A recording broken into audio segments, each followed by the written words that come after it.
Hey Raghunath, tell everyone about our Patreon community. Sure, Kastuba. The Wisdom of the Sages Patreon community is an incredible online yoga resource. If you like the type of yoga wisdom and culture we share on the show, then our Patreon community is a great next step.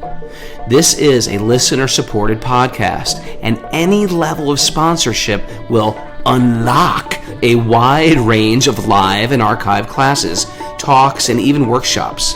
Raghunath teaches, I teach, and we have a host of other excellent teachers on topics ranging from yoga philosophy, asana classes, storytelling, Ayurveda, kirtan, cooking, meditation, and a lot more.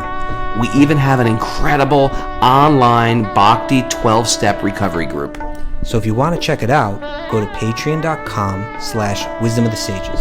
All right, let's get it on. Om Namo Bhagavate Vasudevaya.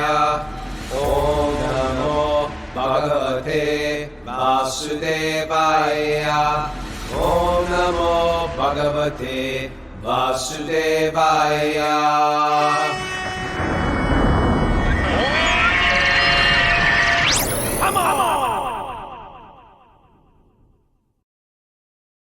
Live from Super Soul Farm, this is Wisdom of the Sages, a daily yoga podcast with your host, Raghunath, and co-host and senior educator at the Bhakti Center, New York, Kastuba. Welcome to the show, everybody. Welcome. It's time for Monday. Mondays. Makeover Monday? Makeover Monday. Make it over. You were a mess this weekend, and you know it. We know it. Don't worry, it's Monday. It can all change. It's an etch-a-sketch. You just shake it up. And you got a new day, a new beginning. Tomorrow's over. Good morning. Happy Monday, everyone. Tomorrow's over? Yesterday's over. Tomorrow's hasn't begun. Be here now. I actually like that statement. Be here now, Kastuba. Okay. How was your weekend? Looking back. Looking back was good. Bike ride. Our sleeping Sundays afforded me to go for a bike ride every morning. And you know what we did last night? We watched Hare Krishna, the movie, the mantra. And the Swami that started it all. What is it? The mantra, the movement, and the Swami that started it all. I've seen it a few times. I saw it at the Govardhan Eco Village. I saw it at the movies. And I saw Mara at the movies. Isn't that crazy? Before I knew her. No. We knew each other a little, right? Yeah, it was during a teacher training. But you know what's interesting? It's like, that movie makes me cry as much as The Sound of Music does. Really? Yeah, I mean, that is it's a good movie. It's so moving. Yeah. Where can people find it? You know, it's on Amazon Prime. I rented it for $3. Great. Yeah. If you haven't seen that movie, share that with a friend. That it's the history of Krishna Bhakti and Prabhupada coming to America against all odds. Any other person would have said, you know what, this is too much. At any point, you would have said, you know what? Turn it back. This can't be done. I'm old. It's freezing out. These people are a bunch of crazy hippies. Everyone's nuts. Everyone was nuts, actually, back then. They were all nuts. And Prabhupada just dealt with it like a cultured gentleman from Calcutta, a liberated soul. And he just dealt with it. But you could see how there's so many. Then he had a heart attack. There were so many stages where he could have gone, you know what? It's just not meant to be. Or it's, I tried. It's just not going to happen. And it just happened. And he persevered. Lesson in perseverance. We got people on the chat board. Brittany Payne. I watched it the other day and cried like a baby. So good. Isabel Bilodeau, crying emoji. It's a cry fest, especially if you're in Bhakti. I'm trying to think of my crying moment. Truthfully, it wasn't even the parts that were sad. It's the parts that were good that made me cry. I was just like, oh my God, this is happening.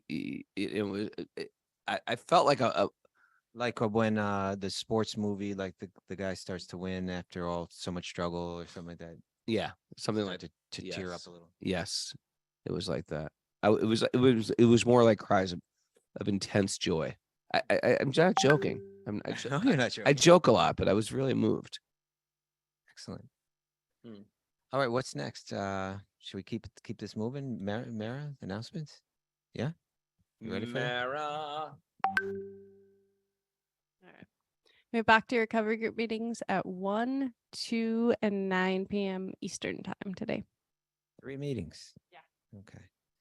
All right, Raghunath, we got a nugget today. This is a heavy, we got to prepare the audience. This is a very sobering nugget.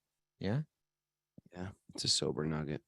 But an important one to hear, I think. This is, sometimes no one can speak with the clarity of someone that's about to leave this world, Well, sometimes I know if we have a loved one that is leaving this world, or someone who's left this world, I know in my life when that's happened to me, I become incredibly sober. Even before I was into bhakti, it gets you thinking about, God, what is life about? That could have been me.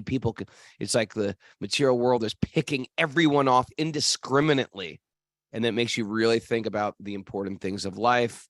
Why am I here?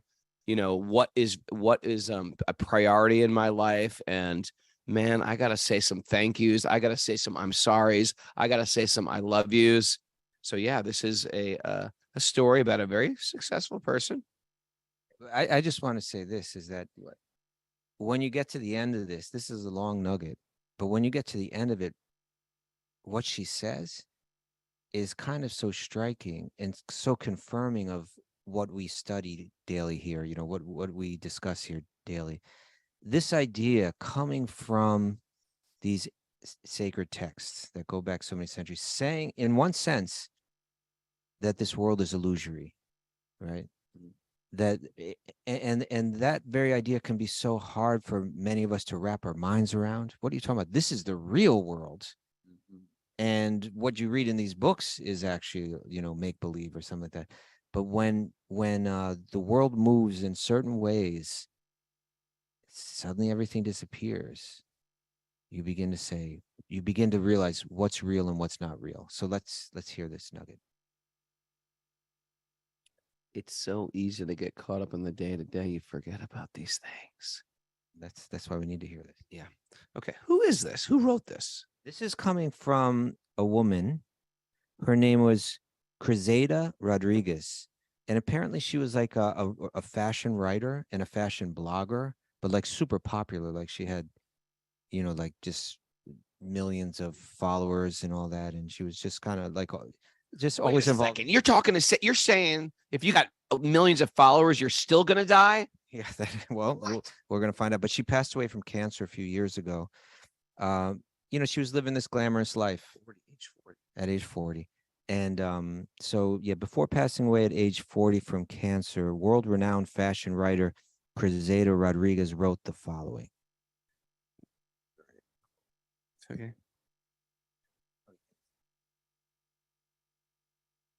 1, I had the world's most expensive car in my garage.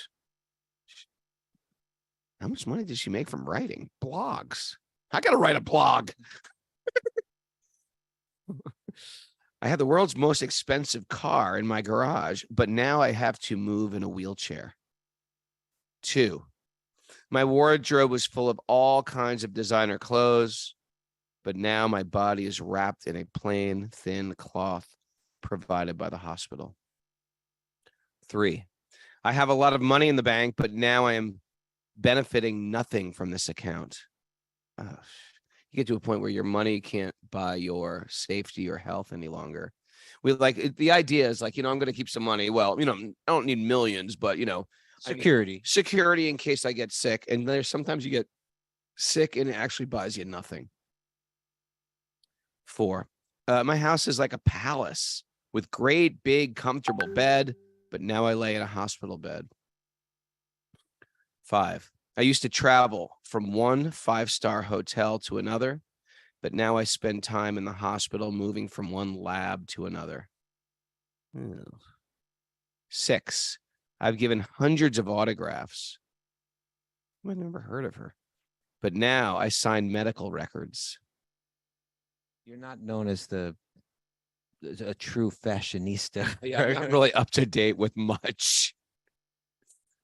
7, I've had 7 expert hairdressers. to do my hair, but now I don't have one hair on my head. Oh boy. I have a private jet to fly. 8. I have a private jet to fly anywhere, but now I need 2 assistants just to walk to the hospital gate. 9. Although I can afford many types of gourmet foods, now my diet is 2 tablets a day and a few drops of salt water in the evening. This house, this car, this plane, this furniture, this bank account, so much reputation and fame. None of them are of use to me. None of them can give me any relief. There is nothing real except death. Happy Monday, everybody. I'm gonna go cry and die. You know, when I hear that, I don't even think of it in a morbid sense. Like, you know, like when she says there's nothing real but death, I just see it as kind of just very matter of fact, in a sense. Like, all of these things which entirely absorb my mind, entirely absorb my thoughts, they have no reality anymore. I have no access to them. They've kind of just poof. They're gone. And there's one thing that's standing in front of me, that my mind is going to at every moment, that is inescapable and that is very real. And that is that I'm about to leave this world, that death is here. And that's all along, this was the truth, right? All along, this was the truth. I was ignoring it. I was filling my time with these temporal things. But in the end, they're gone. They can't do anything for me. And here's the question, right? What happened? In one sense, there's different types of deaths. There's deaths, there's like sudden deaths. But then there's like, many of us will go through a death like she did, which is kind of it's creeping up on you, you know, like you know, okay, now I'm at that point where I'm going to be facing it soon, and it's coming. When you get to that point, what will you have to hang on to? It's not going to be your car. It's not going to be your bank account. It's not going to be your jet or your your wealth, whatever. None of those things will help you. What is it that we want at that time that's going to help us face death? And that's why we read Bhagavatam every day. I'm not going to say, hey, Kastuba, do me a favor. Can you drive my F-150 in here? I just want to say goodbye. It's people, not things, also, that have made a massive difference in our life. And the people, not the stuff. And that's why these relationships, this community, these are so important to us too. Well, I was going to say, but even those people, you won't be able to take them when you go, unless those relationships, unless what's happening in those relationships is something that is sat sangha, right? Eternal connection, right? Like that you're sharing eternal truths between each other. Because if all you're sharing in your relationships with people is of the asat nature, of the temporary nature, that's going to be ephemeral too. Well, it was like, what was it? Nina's question. Yeah. No, it was Myra's question yesterday. It's like, how do you have relationships with this world if we're actually accepting all this stuff is fake? All this stuff is temporary. What is real? And that was a very good question yesterday. And we said, if there is some substantial conversation, substantial relationship in this world where we're talking about eternality of the soul, life's true mission, dharma, purpose, what is my contribution? And it's reminding us of our actual size. I'm part of something bigger. I'm not the center. Then it's a substantial relationship. And that type of community that we're trying to build here on Wisdom of the Sages, it's real friendship. It's real love. Why? Because it's based in reality. Yeah, it's the who's, not the what's, that make a difference. Yeah, and you and I have seen bhakti yogis leave this world, and sometimes we see them, they're like 100% just untouched, like no fear, no anxiety. Bring it on. I'm ready. I've been preparing my whole life for this, and I'm happy to walk through this door. And other people you see, they're it's challenging. but they're reaching for everything that they have, from everything that they've read and every mantra that they've chanted and every every contemplation that they've had on this. They're drawing on it to give them strength to face the fear of death. And you can just see, if they didn't have that, Right. just how alone and how unprepared you would feel for this greatest challenge. You know how every 25-year-old is becoming a life coach? Have you noticed that? It's like, well, where did you get the life experience? Can you help me with life? I know you haven't lived much, but I'd like to pay you $18,000 to become my life coach. No, we need to set up death coaching, coach people how to leave their body. I think it's super important. It's if not the most important. We want to be there. All of us are in training. You're all part of Raghunath's death coaching program. You're about to get a bill in the mail, everybody. But we're helping ourselves, and thus we're helping people. When people really need you, it's this training on in the Bhagavatam that is going to help you help them get through the toughest times in the world, framing out what's actually going on, focusing on what is important, and goading them and encouraging them towards taking spiritual shelter. So if you have got loved ones in your life, you can start to give them something. Give them the Hare Krishna movie, the mantra, the movement, and the man and the Swami that changed it all. Started it all. Yeah. Sometimes we say, change yourself, focus on yourself. You don't have to be this big preacher. You know what? Yes, change yourself. But there's people in your life that you love. Let them know that you're in a spiritual practice. You never know who's on the edge, who's on a fence. That'll be like, you know what? I want to see what my good friend's into. I want to hear that podcast they listen to.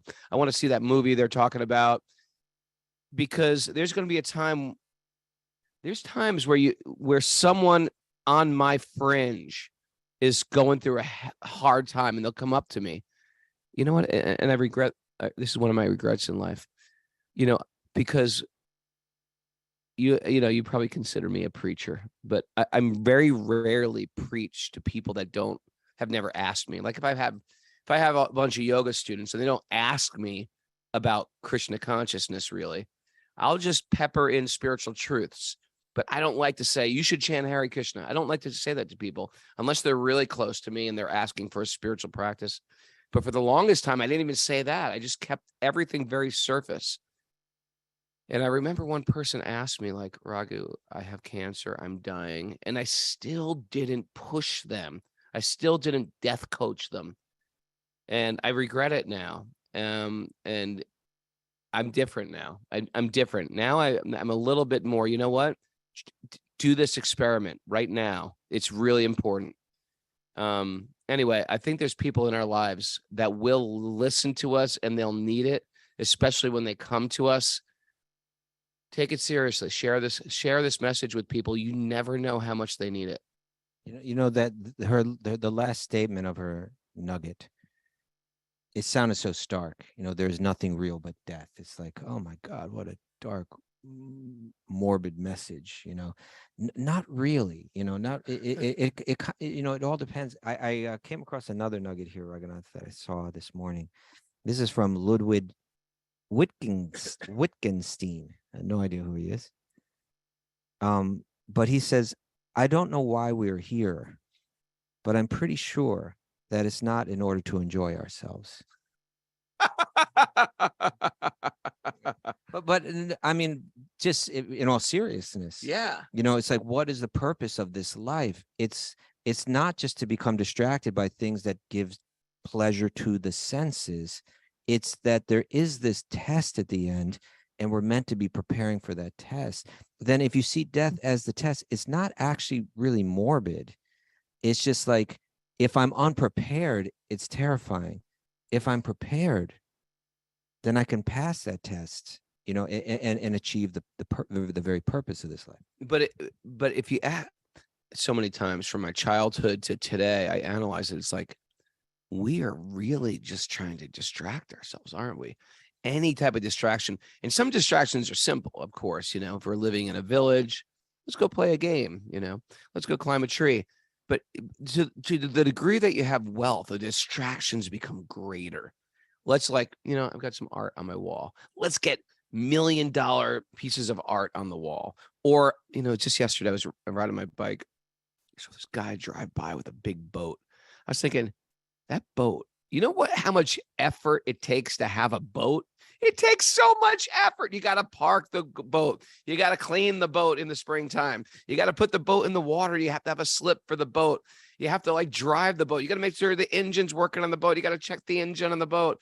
That you got to learn how to drive the freaking boat for a little bit of getting out on the sea. And then you got to take the boat in the winter. It's just so much effort for an experience and resources.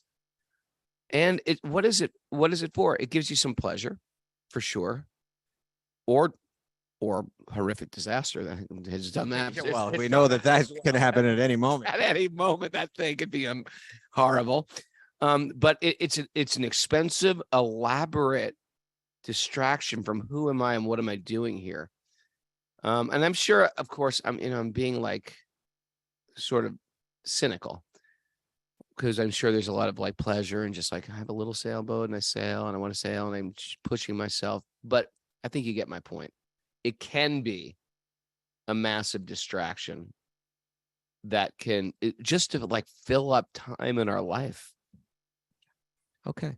So anyway, that's our nugget for today. But, something that we need to regularly remind ourselves about. All right, wait a second. Nityananda Chandra said, my ex died from a boat fire. First of all, I didn't know you had an ex. And second of all, she died in a boat fire. That's what I'm saying. Boats are completely dangerous. Okay, let's move on, Raghunath. You ready to move into Bhagavatam? Because this is how we prepare ourselves for boat fires and such disasters. Oh my God. I found a new tragedy thing I follow on Instagram. I can't remember what it's called, but it's just a lot of weather tragedies out there happening. Yes, let's keep this moving, Raghunath. You ready? Storm chasing. Who are these people that chase storms? Let's start the Bhagavatam. Yes. Well, the Bhagavatam's about disasters. Not exactly, but Yes, let's go it's ahead. all about disasters, things about to happen, and then people take shelter of Krishna. See, I'm right on par with you, my man. Narayanam namaskritya naram chaiva narotamam devim saraswatim vyasam tato jayam madirayat. Before reciting the Srimad-bhagavatam, which is our very means of conquest, one should offer respectful obeisances to the Supreme Lord Narayan, unto Narayan Rishi, the supermost human being, and to Mother Saraswati, the goddess of learning, and to Srila Vyasa, the author. Nasta prayeshu badreshu nityam bhagavat sevaya bhagavati utamashloke bhaktir bhavati naishtiki. By regular attendance in classes on the Bhagavatam and by rendering service to the pure devotees, all that is troublesome to the heart will become eradicated in loving service to the Supreme Lord, who is praised with transcendental songs, will be established as an irrevocable fact. Om Gyana Timarandasya Gyananjana Shalakaya Chaksurunmadatam Nena Tasmaya Shri Gurave Namaha. I was born in the darkness of ignorance. My teachers are opening my eyes at the torchlight of knowledge. I offer my obeisances unto his lotus feet, unto their lotus feet. Reading from the Srimad-bhagavatam. Canto 5, Chapter 20. And we're kind of bopping around this chapter this time around, right?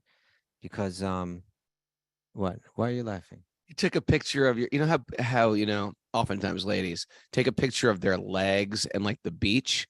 I'm looking at Kasuba's picture. He's got a picture of your feet.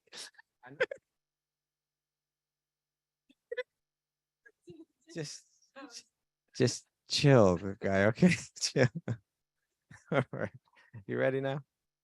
So I was saying we're bopping around the chapter because the Bhagavatam is really interesting when you just kind of step back from it and we're looking at all the past few chapters that we're going through.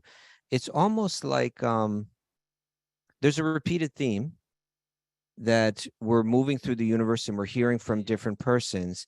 It's almost like in music where they trade off solos or something like that. Like everyone gets their chance to play. Right. And it's kind of like everyone gets their chance to glorify Lord Vishnu, or and speak some deep truth about life. Something that Vyasadeva has kind of cherry picked for us to hear, to help fill out our understanding of who we are, who God is, what our place in the universe is, all of that. And so in this chapter, what it's doing is we're moving around and we're hearing from residents, broad groups of residents, rather than individuals in this case. We're hearing their glorification, not of Vishnu directly, but their glorification of the different devas, the different gods or goddesses, as representatives of Lord Vishnu. So in this way, just like let's say we're listening to music and you have a piano solo, and then they hand it over to the violin solo, and that violinist does something different with the music, and then they hand it off to the next soloist, and then they demonstrate something different as well. What's happening here is each one of these in each chapter and in each prayer, something different is being revealed. In this chapter, in about 7 different ways, we're going to hear how the devas are worshipped in different places, but with a common theme, that they're all connected to Vishnu. That whatever special feature that this deva is providing to the universe is on behalf of Vishnu, who's behind it all. That's the broader message coming across in the chapter. So we read verse 5. Why don't we just go ahead and briefly read that again? Text 5 was about the sun. And it was mentioning how, especially this point came across, how the sun is the origin of all auspicious and inauspicious results. In other words, our days and nights, they bring us happiness and distress based on our past. And these residents of a certain part of the universe, namely Plakshadvipa, they were highlighting this idea. So you want to read text 5? Text 5, this mantra by which the inhabitants of Plakshadvip worship the Supreme Lord. Let us take shelter of the sun god, who is a reflection of Lord Vishnu, the all-expanding supreme personality of Godhead, the oldest of all persons. Vishnu is the only worshipable Lord. He is the Vedas. He is Dharma. He is the origin of all auspicious and inauspicious results. So they're looking at the sun, the god. They're recognizing the god of the sun behind it, and they're recognizing that deva, Surya Deva, is representing Lord Vishnu. And they're saying the pleasures and pains that we feel, the auspicious and inauspicious results of our previous activities, are being delivered in a sense by the sun on behalf of Lord Vishnu, who's tying the whole universe together. Now we move throughout the universe, we travel a bit, and we come to text 12, where in text 11 it's explained that the inhabitants of some other area of the universe, it's called Samali-dweep. Somalia. Samali-dweepa. They're praying to the god of the moon, Soma. And here's what they have to say.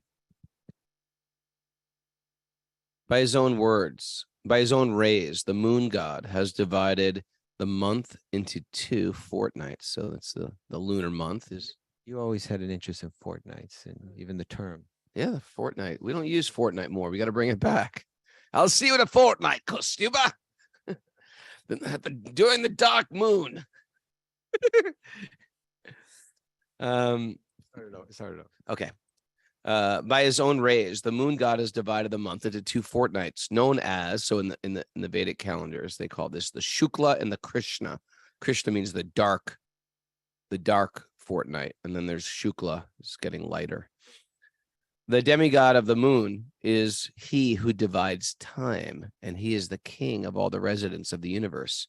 We therefore pray that he may remain our king and guide, and we offer him our respectful obeisances. Okay, so they're recognizing that the moon is kind of in a very practical way, of course, they're going by the lunar calendar, right? But is kind of dividing our life up into certain segments that we think about and have certain influence. Particularly, it's there in the Bhagavad Gita and in other places that they really recognize that the moon has a lot to do with the growth of vegetables or the growth of grains, right? Yeah, it says it gives life. It gives it nourishes the vegetable. Something about it makes vegetables healthy, which makes me wonder if it has the same potency if they're grown indoors under lights. I'd imagine its influence is there, but maybe not in the same way. Yeah. Okay.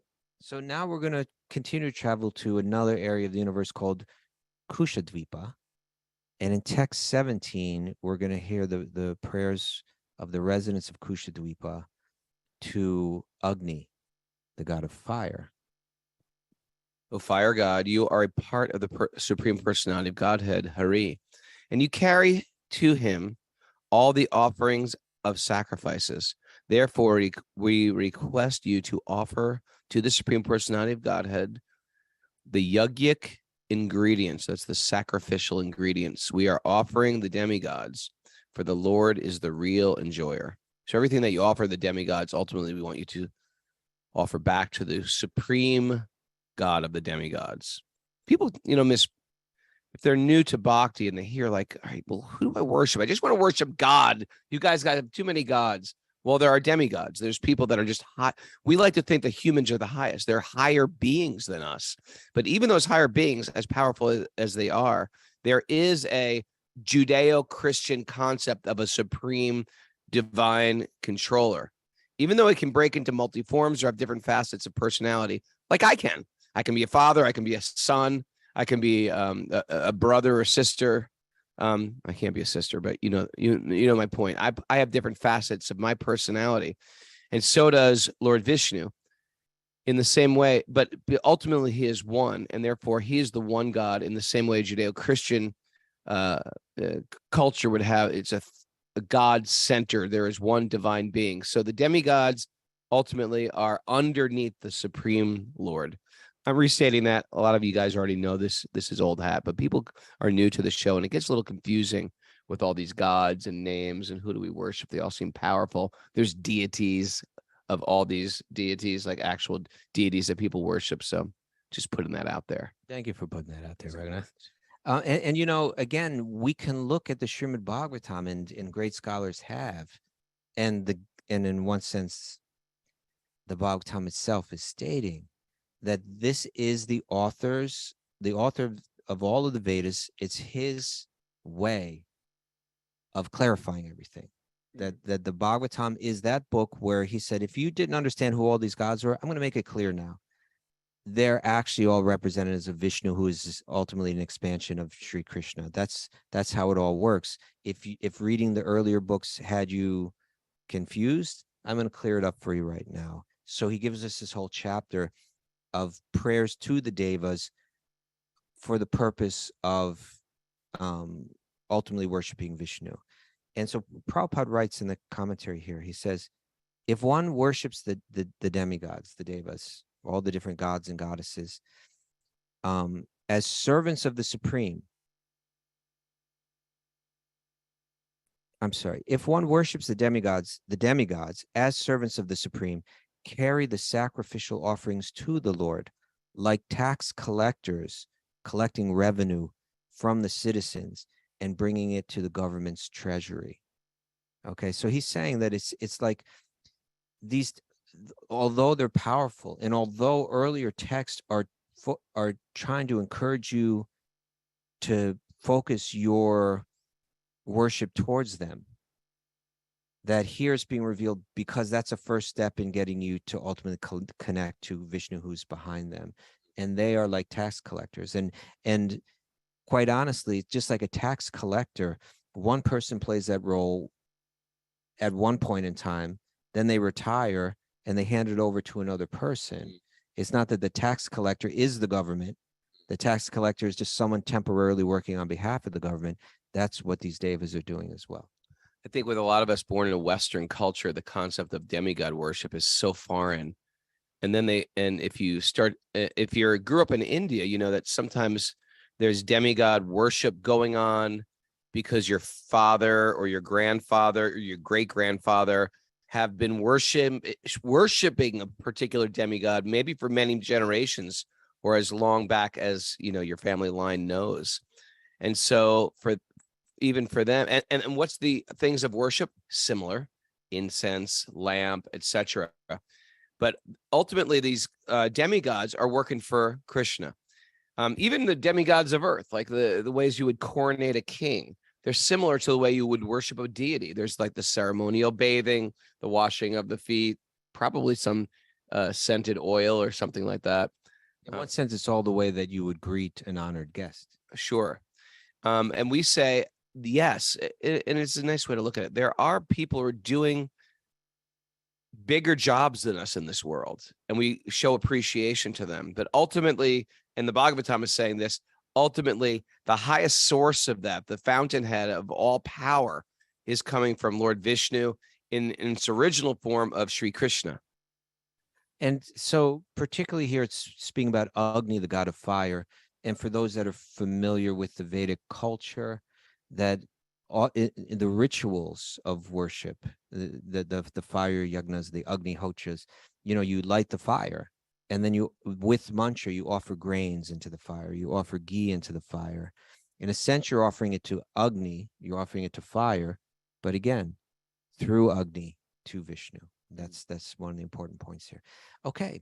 Oh, and by the way, we do have a side note here from Nityananda Chandra on the chat board that going back to the moon and the vegetables, he notes that the U.S. Farmer's Almanac acknowledges that the moon has a powerful effect on the growth of vegetables. Boom. Okay, so it's not just the Vedic, the Vedic people. Okay. I'm sure if we were all kept indoors and grown humans living indoors, that we would miss something out. I have a feeling we would. Well, you know how they do these too. They just, you know, they do this with like animals, etc. There's something we miss out, a type of full spectrum health that we miss out on. We would be alive, but we'd miss something by not having the moonshine or the sunshine. I like sleeping under the moon, like out of a tent and under the moon. Why didn't you do it last night? Let's do it. Come on.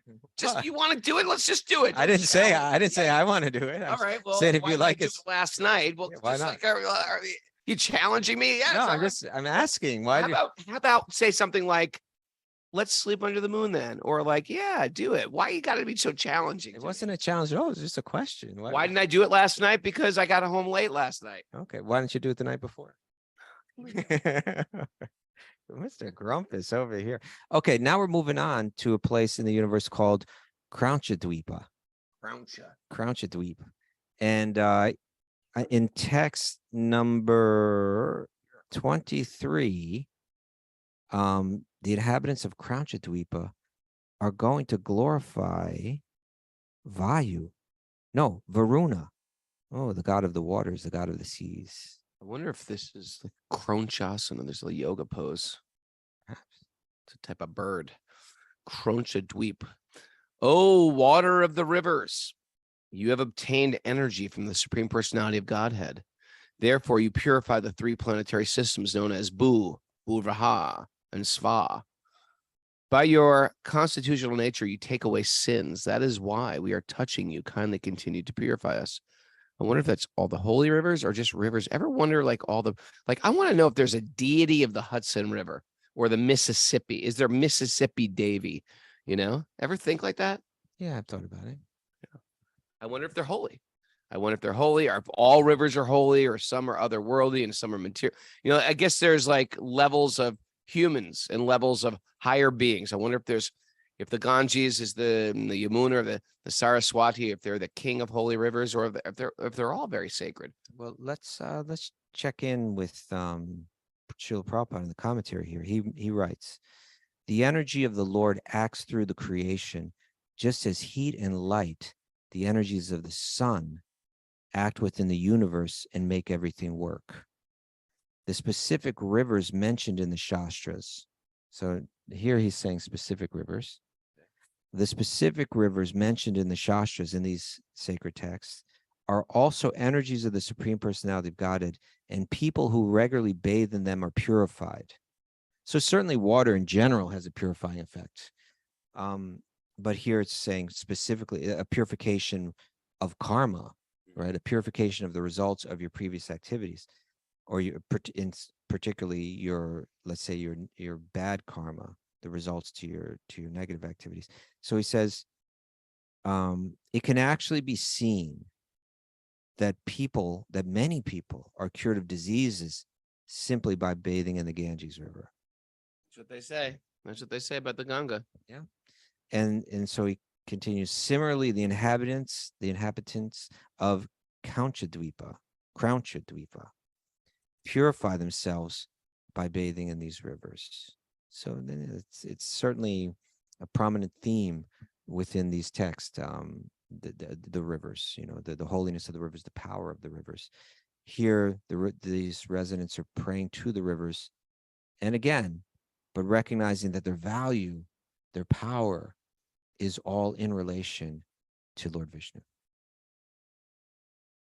What are you doing? You know what? I had a squirrel here because I wanted to look up some lyrics that I wrote, and AI screws up all this stuff now. They just AI can pull all this different stuff from the internet. So I pulled up lyrics from a song, and it was like totally not the song, and it had a whole but it had all these lyrics as if I had wrote these lyrics. They're screwing with the future. They're screwing with our reality. Sorry to hear that, Raghunath. Yes, I'm sorry to bring that up now, but I can no longer trust Google anymore to bring up the truth. No, I read some other quote the other day that was, this isn't the future I was counting on, where we do all this menial work and the robots write the music and the poetry and all of that. It's supposed to be the other way around. Any case, we continue to move through the Bhagavatam, through the universe, and we're going to a place now called Shakadvipa. And in text 28, we're going to read about the prayers that the residents there speak to Vayu, the god of the wind. Right? Shakadweep? Yeah, text 28. This is where Shaka Khan's from. Oh, Shaka. Oh, Supreme Person, situated as the super soul within the body, you direct the various actions of different airs, such as the prana, and thus you maintain all living entities. O Lord of O super soul of everyone, O controller of the cosmic manifestation, under whom everything exists, may you protect us all from dangers. Okay, so here they're recognizing that, yeah, there's not only this is something that you'll find largely in the kind of the branch of Vedic wisdom of Ayurveda and yoga as well, both, right?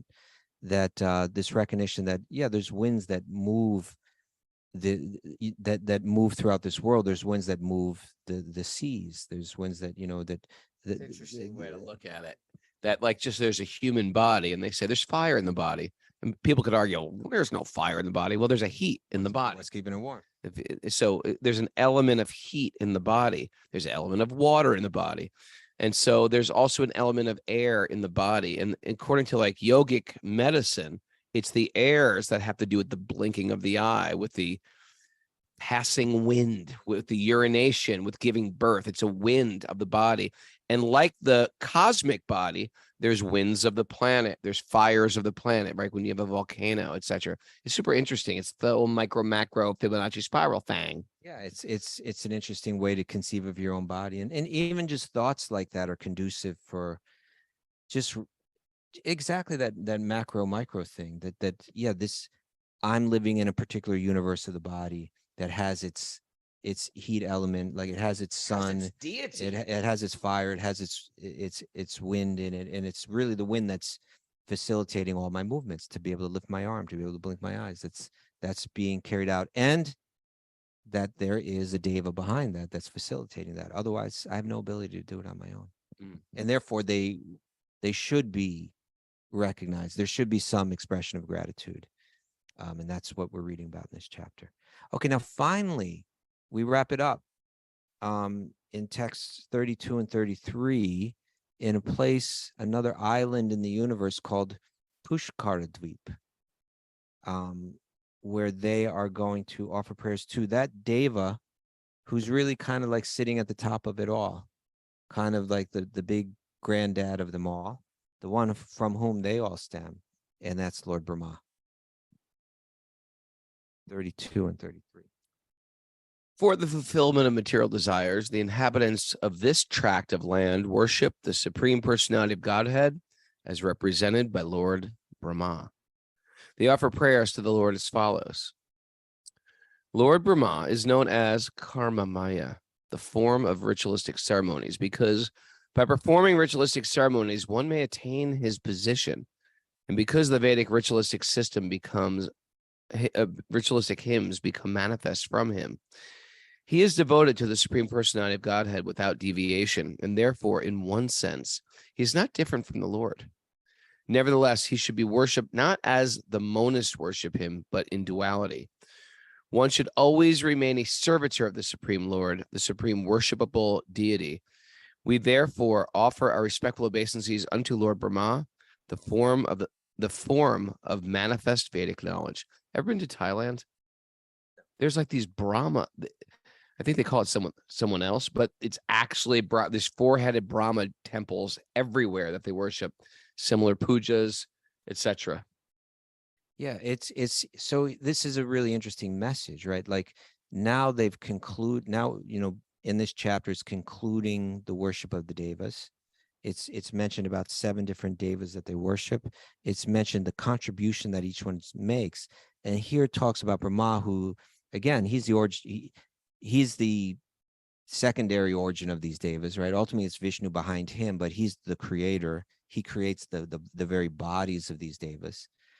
But it's mentioned, it calls him Karma Maya, the form of ritualistic ceremonies. The idea being that any one of us, if we perform the right rituals with the right dedication for the right amount of time, could potentially take that position of Brahma, which in a sense is the most successful karmi, right? Like the person that performs the rituals and lives the life to the better than anyone else in the universe. And imagine how much competition there is, right? Yeah. No matter how much of a big vlogger you are, you could be the biggest vlogger. You're not as big as Lord Brahma. Lord Brahma is the best blogger. Or think of it like trying to get into a difficult university or something like that. Like, you think of like in India, it's so hard to get into like a school like IIT. Competition's out of control. So most people would never even bother to apply. And of those that apply, many thousands get rejected. One gets accepted. Well, when it comes to the position of Lord Brahma, it's incalculable how rare this is, that person who's that being, right, who's most focused on the most perfect following of Vedic ritual and lifestyle, through their good karma, achieves this position where you have a lifetime, like you can't even imagine how long the lifetime is, and you have opulences like we can't even imagine the opulences. That's Lord Brahma on top. Why is it so hard for people to understand that there are people that know, there are beings that know more than us, there's people in this world that are just like, they're so much more smarter than me. They are so much more, they could do things with their mind and intelligence. They could run, control thousands of people, develop incredible scientific programs, build things I could never of, even in this lifetime.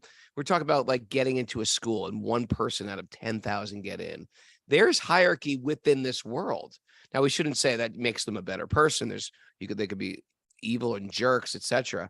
And that's why we say, hey, character is important and your devotion is the highest thing.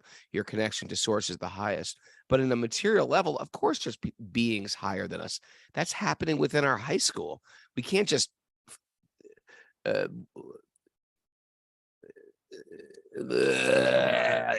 we just can't say, oh, we're all the same. We're not all the same. We're all completely different. The thing that we have connected is we're all spiritual beings. But materially speaking, Who's the same? There's no equality there. And so here, like kind of the message of the chapter kind of comes to a crescendo. We're talking about it like in musical terms. Here, that highest of the devas that Lord Brahma's mentioned, that his position is the rarest position that's attained by the one that practices karma, the person that practices good karma to the max, gets that role. But then it mentions something, and here's the point that Vyasa is trying to frame for us, trying to clarify for us, trying to help us understand that it mentions he is devoted to the supreme personality of Godhead without deviation, right? Without deviation. That person that's achieved the most materially, let us see their example where they're at. Where's he at? Oh, he's understood. I need to devote myself to that supreme. And even he understands that although I have this lifetime that is for the human being on earth, practically inconceivable how long it is, even he knows I'm not supreme. I'm going to die. I'm going to face that test just like every other living being is. And am I going to be prepared for it? You know, therefore, I mean, not only therefore, but he devotes himself entirely to Lord Vishnu. Do you know I know how to conduct? Is it very difficult? It is very difficult. I do, but do you know how to conduct? I do. I think I could do it. Throw me a bone here. I know how to Yeah, I conduct. think I could went do to drum major camp. Okay. Looks like Kylie Brown knows how to do it. She's got the Oh, everybody knows how to conduct. Okay. I just know it from the Bugs Bunny cartoons. It seems like it wasn't so difficult. Do it. Leopold. Give me 3, Leopold. 4. Give me 3, 4, 2. 1, 2, 3, 4. 1, 2, 3, 4. Okay, that's the show for today, Ragnar. Mara? Yeah, I think we're about done. Mara, do we have any takeaways for today? Okay. There's nothing real but death. Okay, let's just start right there. Yeah. Wealth, fame, and reputation are illusory. Bhagavatam helps us prepare for death. Slow it down. People, not things, make a difference in life. It's the who's, not the what's. Slower. See death as the final exam and prepare for it. This is too depressing. David, Some happy Monday information. well, you should have had a happy Monday show. Devas are like tax collectors. Be grateful to the winds who are facilitating our movement.